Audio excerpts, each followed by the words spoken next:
सभी मसीही भाई बहनों को जय मसीह की। जो लोग हिंदू राष्ट्र और धर्म परिवर्तन की बात करते हैं, उनको रिपोर्टर ने जमकर धोया और करारा जवाब दिया। देवकी नंदन की बोलती बंद हो गई, सोच में पड़ गया कि क्या बोलें।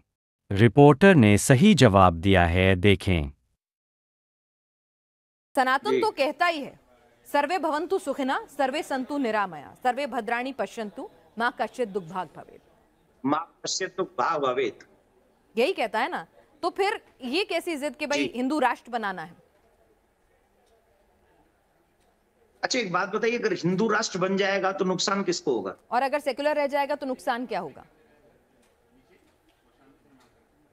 मुझे अपने धर्म पे पूरा विश्वास है। मेरे धर्म ने न जाने कितने आक्रांताओं को, सुनिए ना, हिंदू, मैंने क्या कहा, हिंदू धर्म, आवाज आ रही है? जी आ रही है। मैं कह रही हूँ कि किसी को नहीं होगा कोई नुकसान। पर एक बात बताइए ना, जो जैसा है, अगर मुझे मेरे धर्म पे भरोसा है तो ना तो मुझे कन्वर्जन कराने की जरूरत है। मेरी आवाज आ रही है आपको? जी आ रही है देवकीनंदन ठाकुर जी। मैं कह रही हूँ, अगर मुझे अपने धर्म पे भरोसा है, मुझे अपने धर्म की शक्तियों पे भरोसा है, मुझे अपने धर्म की क्वालिटीज पे भरोसा है, तो दुनिया उसके आगे नतमस्तक होगी। आज योगा को दुनिया ने माना।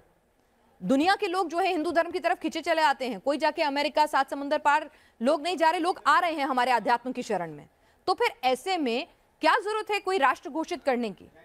जो हमारे भारत की खूबसूरती, अनेकता में एकता की, उसे कायम क्यों नहीं रख सकते हम सेकुलर राष्ट्र के तौर पे? क्यों हम हिंदुओं को सीमाएं में बांधे? मैं ये पूछ रहा था आपसे कि अगर हिंदू राष्ट्र बन जाएगा तो नुकसान किसको होगा? फायदा किसको होगा? फायदा पूरी मानवता को। मेरे को अपने धर्म पे पूरा भरोसा है। दुनिया इसकी तरफ खींची चली मुझे भी है। तो इसमें राष्ट्र घोषित करने की क्या जरूरत है? मैं तो कह रही हूँ पूरी दुनिया में हिंदू धर्म का प्रचार प्रसार हो, अपने आप लोग इसकी तरफ वो तो हम कर ही रहे हैं। किसी की घोषणा की जरूरत नहीं है ना। मुझे एक घोषणा की जरूरत नहीं है कि हम हिंदू धर्म को एक खाके में, एक ज्योग्राफी में क्यों बांधे। हम तो कह रहे हैं पूरी दुनिया में हिंदुत्व फैले। अरे फैल रहे हैं हिंदू। हाँ, तो फिर क्या जरूरत है उसे एक ज्योग्राफिकल बाउंड्री में बांधने की? क्या जरूरत है? क्या जरूरत है? मैं तो कह रही हूँ कि अगर लोगों को पसंद आएगा हिंदू धर्म इतना, उसमें इतनी अच्छाइयां नजर आएंगी, तो हो सकता है America, Britain, south Africa, Antarctica से लेके सब जगह हिंदू ही हिंदू होंगे। क्या दिक्कत है उसमें? ये तो लोगों को तय करने दीजिए ना कि इसमें इतनी अच्छी खूबियां, उसे एक ज्योग्राफिकल बाउंड्री में बांध कर क्यों कैद कर रहे हैं?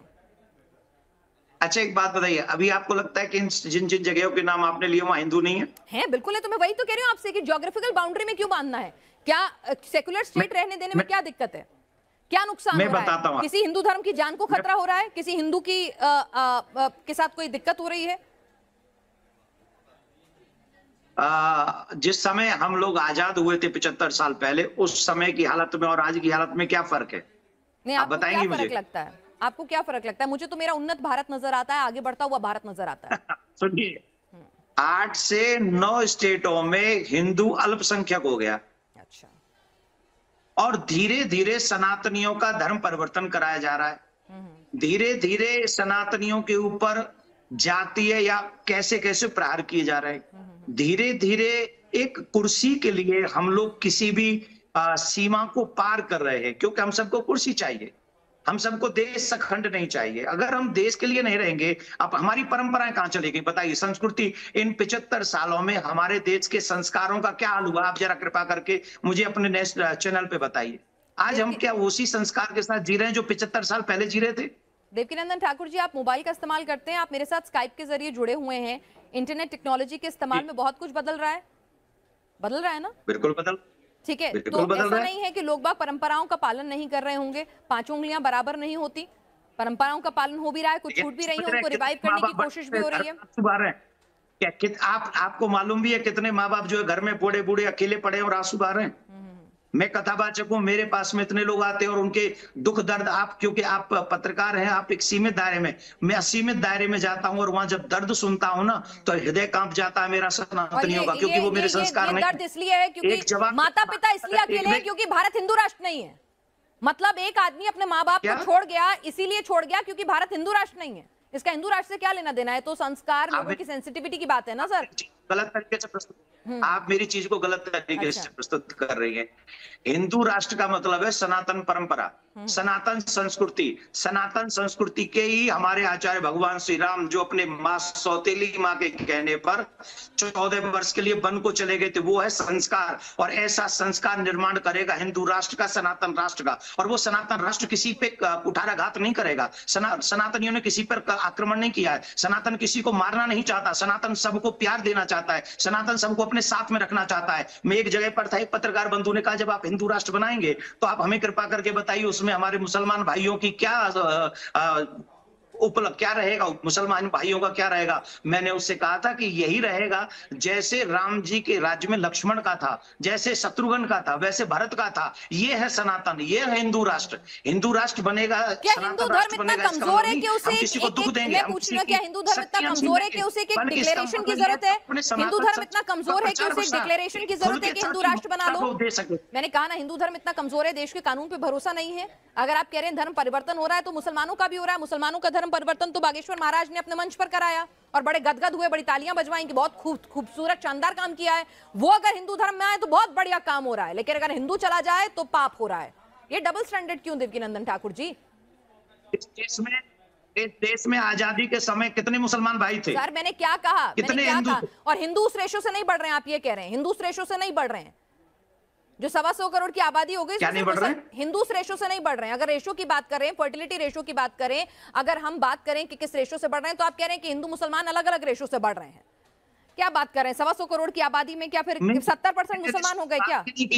सर एक सेकेंड, मैं आपसे की बात ही नहीं की। सर मैं वही आप कर रही हैं। नहीं सर, मैं आपसे ये पूछ रही हूँ कि क्या हिंदू धर्म को, क्या हिंदू, एक मिनट, हमारे देश के कानून पर आपको भरोसा है? पूरा संविधान पर पूरा भरोसा है। पूरा भरोसा है। इस देश में धर्म परिवर्तन के खिलाफ कानून है और कड़े कानून बन रहे हैं। उन कानूनों और बनने चाहिए, और बनने चाहिए। ठीक है, कानून में कमी पेशी हो सकती है, बिल्कुल आपको अधिकार है इस देश के नागरिक होने के नाते उसके खिलाफ आवाज उठाने का, और कड़ाई से होना चाहिए, एग्जीक्यूशन और बेहतर होना चाहिए। तो जब कानून अपना काम कर रहा है तो हमारे देश की सेकुलर छवि को हम क्यों खत्म करें? अगर हमें अपने धर्म का प्रचार प्रसार करना है तो उस धर्म में इतनी शक्ति और इतना भरोसा होना चाहिए, अपने धर्म पे इतना विश्वास होना चाहिए कि वो खुद ब खुद दुनिया उसके आगे खींची चली आएगी। हमारे सनातन से भय किसको है? हमको तो ये बताइए ना, हमें तो ये नहीं समझ में आ रहा। तो फिर क्या जरूरत है हिंदू राष्ट्र की? तो हिंदू राष्ट्र की जरूरत क्या है जब देश में कानून मौजूद है? आपको अपने धर्म पे विश्वास है कि इसमें इतनी अच्छाइयां हैं कि दुनिया इसकी तरफ खिंची चली आएगी।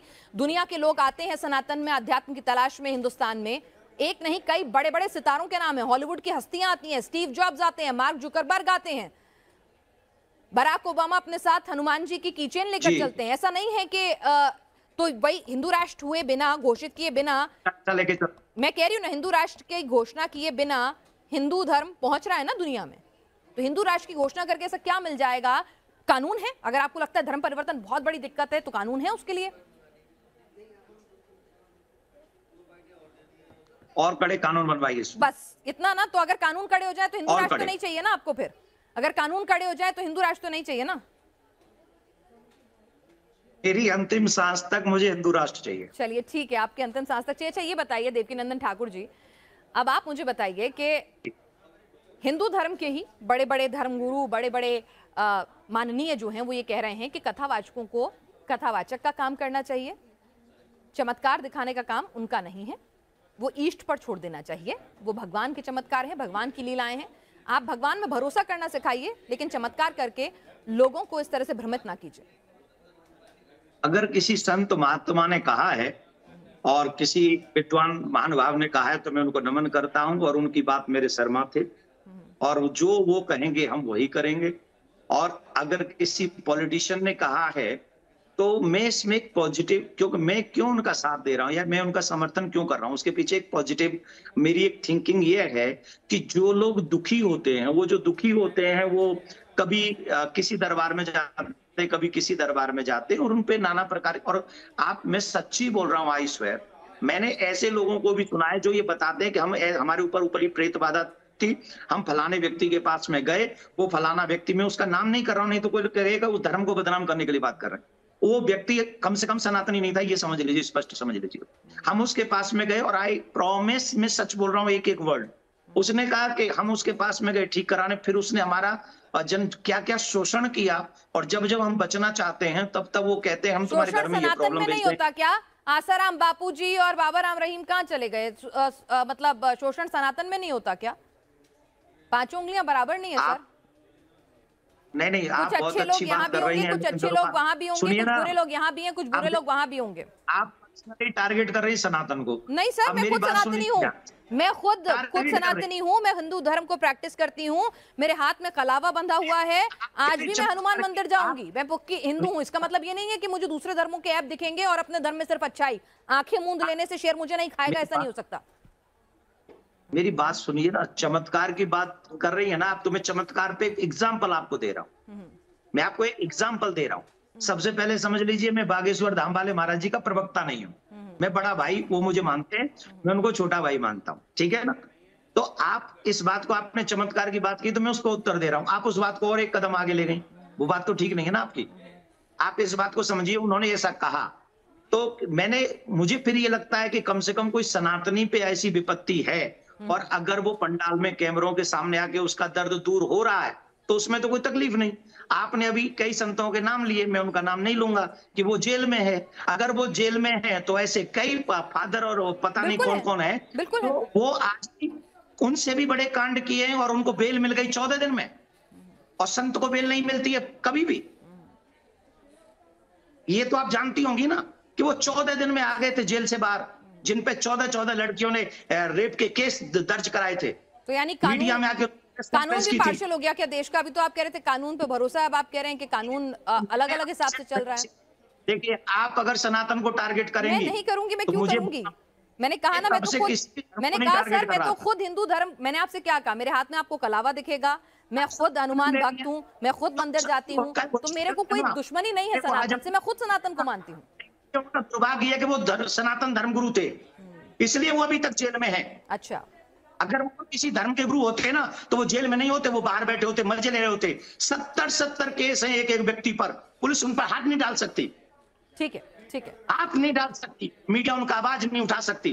क्या बात कर रही हैं आप? सर, मैंने अपने शो पे मैंने आपको पहले भी बताया कि हमने ईसाई मिशनरीज हो या फिर कोई दूसरे धर्म के लोग हो, अगर वो कुछ इस तरह से गलत दावे कर रहे थे तो हमने उनके भी चीजों को अपने शो में दिखाया है। यूट्यूब पे वो सारे शोज इस वक्त मौजूद हैं, आप देख सकते हैं।